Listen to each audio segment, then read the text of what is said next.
The sound of silence in America's Corn Belt is deafening. Silos filled to the brim grain, ships stalled at the docks, and farmers staring at contracts that once felt unshakable, now torn apart overnight. For generations, the United States was known as the breadbasket of the world, a trusted supplier that could feed allies near and far. But today, one by one, nations are turning away, not because of price, not because of quality, but because of something more dangerous: uncertainty. From Cairo to Seoul, from Hanoi to Mexico City, global partners are choosing Canadian corn over American supplies. They are choosing stability, technology, and trust advantages America can no longer guarantee. Each cancellation tells the same story. Food security cannot be built on shifting political sands. For the American farmer, this is more than lost sales. It's bread missing from family tables, livestock feed running dry, and small towns watching their lifeline vanish. And here is where Africa enters the picture. If countries as powerful as Egypt or South Korea are walking away from U.S. agriculture, how will nations in Africa secure their own food future? Leaders like President Ibrahim Traoré in Burkina Faso are already sounding the alarm. Food is not just an economic issue, it is national security. In Ouagadougou, the conversation is about sovereignty, about never allowing your daily bread to depend on the shifting moods of foreign capitals. So we must ask, if America is losing its role as the breadbasket of the world, who will fill the gap? Will Africa, under leaders like Ibrahim Traoré, seize this moment to chart an independent path, or will new alliances decide the future of food security for generations to come? Please share this video if you believe Africa's voice matters in this global debate, and subscribe if you believe that the truth about America's decline, about Africa's rise, is more important than the headlines. It began quietly with a single phone call in the middle of the night. Cairo, 3:00 a.m. An Egyptian grain buyer, his voice tight with exhaustion, cancelled the largest corn contract his country had signed in 5 years, not because the corn was poor, not because of cost, but because of something far more dangerous: uncertainty. For more than 30 years, Egypt had trusted the United States as its reliable source of grain. From Illinois to Iowa, American farmers fed millions of Egyptians, powering everything from livestock feed to the flatbread that sustains more than 100 million people. But when trade wars and midnight tweets began to upend entire markets overnight, Egyptian officials realized their lifeline was turning into a political football. Emergency meetings in Cairo grew routine. What if ships were delayed in mid-voyage? What if sanctions froze their supplies without warning? The breaking point came when a perfectly good shipment of American corn sat at port for 2 weeks, stalled by paperwork designed more for politics than safety. Bakeries in Cairo rationed flour, while grain rotted in storage. The answer came from the North Canada. Alberta and Manitoba didn't offer flashy promises, but something more valuable: boring, predictable reliability. Contracts locked in for 5 years, deliveries on time, quality exactly as promised. Within 18 months, Egypt had replaced $847 million in annual American contracts with Canadian ones. The message was unmistakable: we need food security, not political theater. Egypt was only the first crack. In South Korea, where technology drives every industry, buyers discovered that American suppliers were stuck in the 1990s. Paper records missing, documentation, tracking systems that stopped at the U.S. border. A shipment sat at Busan port for 3 weeks while inspectors scrambled to verify its origin. Meanwhile, Canadian corn arriving the same day was processed within 48 hours. Every kernel traceable to the field it was grown in. Korean factories couldn't afford idle production lines. Within 2 years, South Korea had shifted the majority of its imports to Canada, not because of politics, but because efficiency and transparency were non-negotiable. Then came Vietnam, where millions of small farmers depend on predictable feed costs for fish farms and rice fields in the Mekong Delta. Each time tensions rose between Washington and Beijing, prices spiked. Farmers paid the price, not politicians. Contracts became impossible to plan. That uncertainty eroded livelihoods across an entire nation. Canadian suppliers offered something: radical stability, predictable pricing, contracts immune to Washington's political winds, and quality tailored to Vietnam's aquaculture industry. Within 3 years, Vietnam went from 78% dependent on U.S. corn to nearly 90% Canadian. The quiet pivot was total, and across the desert kingdom of Saudi Arabia, food security is treated like oil security, a matter of national survival. For decades, American brutes and banks controlled the flow of grain, but when shipments stalled due to political security screenings, Saudi officials realized diversification was an illusion. They turned north as well. Canada offered contracts free of American interference grain, pre-cleaned for desert storage and documentation already tailored for Saudi regulations. Within 3 years, years,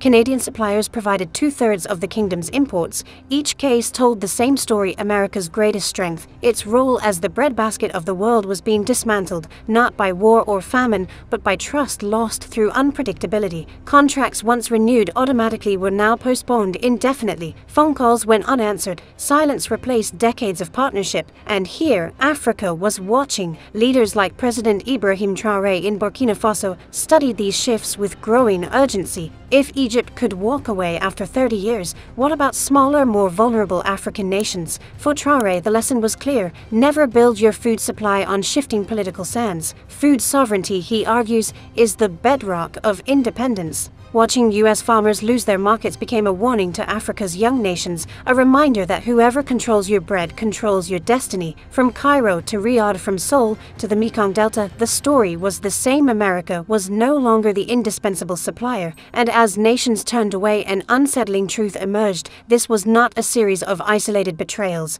It was the beginning of a global realignment in food security. The breaking point came not in Cairo or Seoul, but just across America's southern border. For more than 70 years, Mexico had been the most reliable customer of U.S. corn. The trade was so routine, it barely registered in diplomatic conversations. Mexican tortillas, livestock feed, and food processors depended on American supply as if it were family. But family requires trust, and trust, once broken, is nearly impossible to repair. The fracture began with policy whiplash. Tariff threats appeared and disappeared depending on Washington's mood. NAFTA became USMCA almost overnight. Immigration disputes spilled into agriculture. What had once been stable became a political bargaining chip. The final blow came when a routine corn shipment was delayed for 3 weeks due to enhanced inspections. Tortilla factories ran dangerously low, livestock feed dwindled, and food prices spiked. Mexican consumers paid the price for American political theater. Then came silence. Instead of angry statements or formal protests,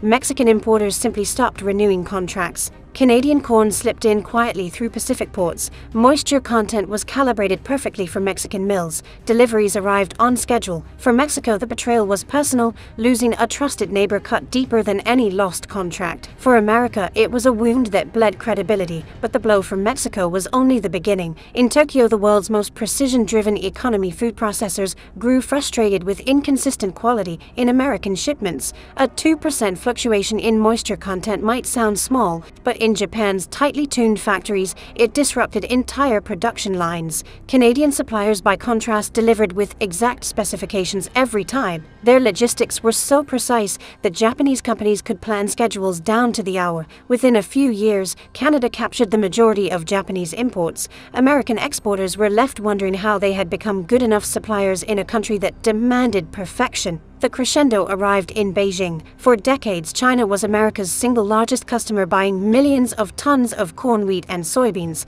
But in a quiet meeting of China's Agricultural Development Committee, the truth became undeniable. Their food supply was dangerously vulnerable to Washington's political decisions. A single sanction or tariff could disrupt the diets of 1.4 billion people. That was unacceptable for a rising superpower. China turned north. Canadian grain came with something revolutionary: supply chains, independent of American banks, ports, and politics. Arctic routes bypassed U.S. infrastructure. Blockchain tracking guaranteed transparency. Within 3 years, Chinese contracts for American corn dropped by nearly 80%. Soybeans, once the backbone of U.S.-China trade, virtually disappeared. The pivot was not just commercial, it was strategic. By building food security partnerships with Canada, China reduced America's leverage in global politics. Reactions rippled worldwide. In European capitals, analysts spoke of a post-American food order. In Southeast Asia, governments began reviewing their dependence on U.S. grain. Canadian exports surged, backed by joint ventures, technology transfer,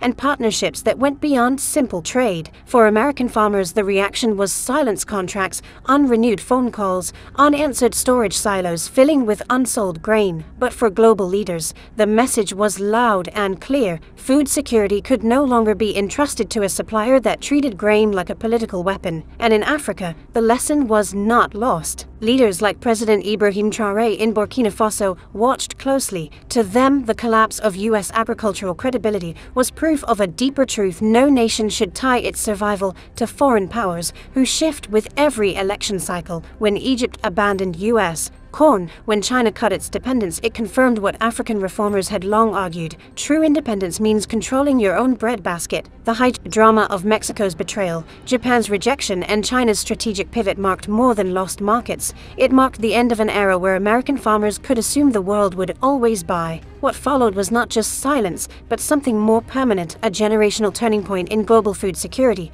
The consequences of this global shift are not measured only in trade balances or export charts. They are written in the quiet despair of small-town America. Drive through the Corn Belt today, and you will see silos filled with grain that nobody wants to buy. Trucks idle on dusty roads. Families count the days until the bank calls in loans. In communities where agriculture is the lifeline, every cancelled contract is more than a statistic. It is a child's college tuition, a family home at risk, a tradition of farming passed from father to son now hanging by a thread. For farmers, the collapse of trust abroad means bankruptcy at home. Entire towns that once thrived on exports now face shuttered businesses, schools losing students, and churches with dwindling congregations. What was once a proud role feeding the world has turned into a question of survival. If our own government treats food like a political weapon, one farmer might ask, why should anyone else trust us?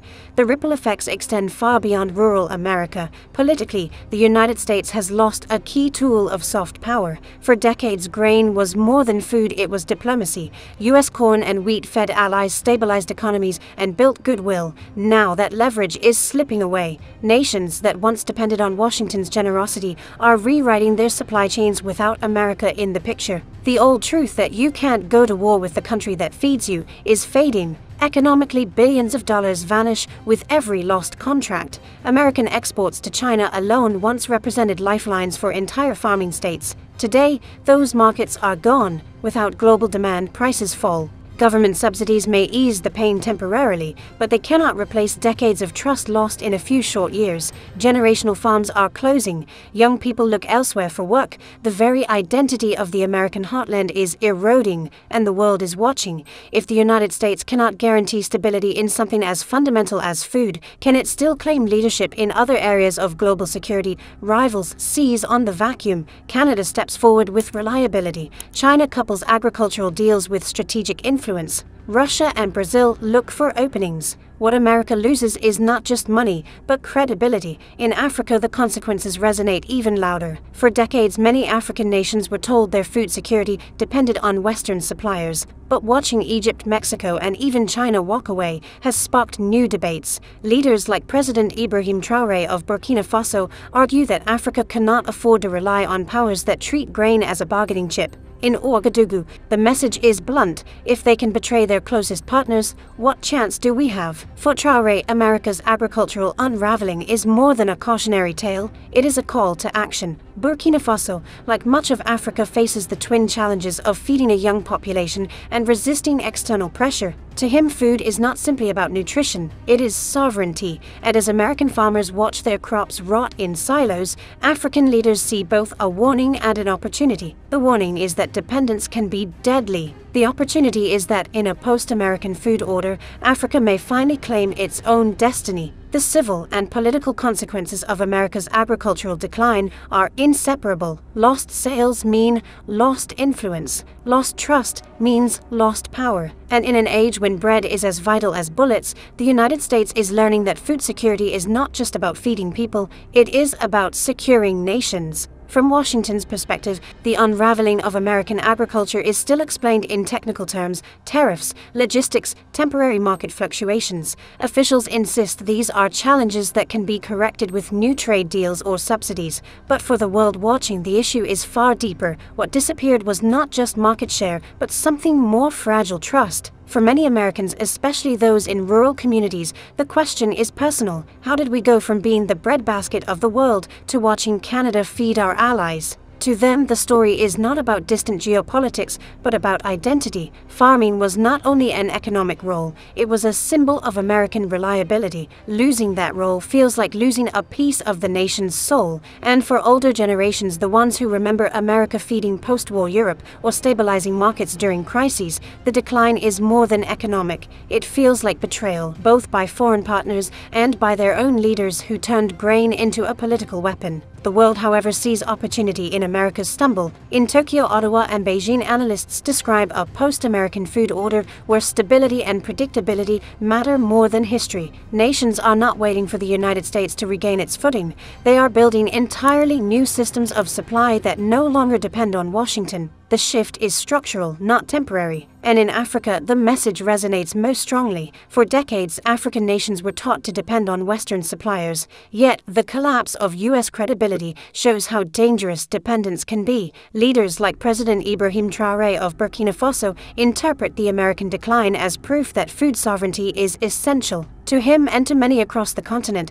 agriculture is no longer a background issue, it is national defense. If America can lose markets after a single election cycle, why should African nations believe their bread and rice will always arrive when needed? This is why conversations in Ouagadougou, Accra, and Nairobi increasingly echo a common theme: Africa must feed itself. The fall of U.S. dominance creates space for new partnerships, but also strengthens the argument for regional self-reliance. For older Americans watching from afar, the parallel is striking. Just as they worry about whether the United States can still be trusted abroad, Africans ask whether they can ever afford to trust outside powers at all. The American perspective clings to hope of recovery, the global perspective has already moved on, and Africa's perspective, embodied in Traoré's speeches and reforms, may be the most radical of all. In a world where food is power, only sovereignty guarantees survival. The story of American agriculture's decline is not just about lost markets, it is about something much deeper: the unraveling of a promise. For generations, the world believed that when food came from America,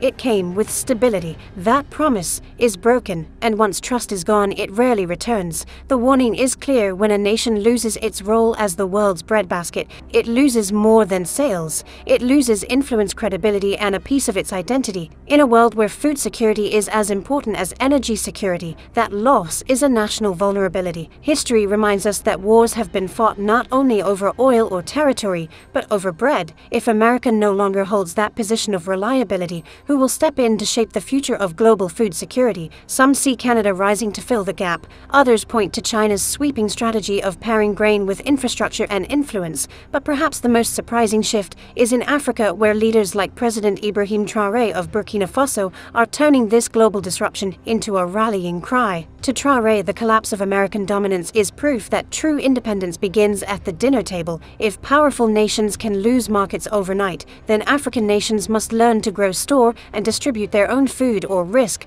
becoming permanent hostages to foreign politics. For older Americans watching this unfold, the question cuts both ways. Can the United States rebuild the trust it once held, or has the world already moved on? And in Africa, can young reformers like Ibrahim Traoré really transform food sovereignty from an aspiration into reality? These are not abstract questions. They will shape the next generation. Bread, rice, and corn are not just commodities. They are the foundation of families, of communities, of nations. And the choices made today will decide whether the future belongs to stability or to uncertainty. So I leave you with this. Do you believe America can still reclaim its place in the global food chain? Or do you think Africa, through leaders like President Ibrahim Traoré, will be the one to redefine food security for the 21st century? Please share if you feel that you are one of the first to know about and support President Ibrahim Traoré's vision for Africa. And subscribe if you believe that the truth is more important than the headlines. Because in the end, food is not just about survival, it is about sovereignty, and sovereignty decides the future.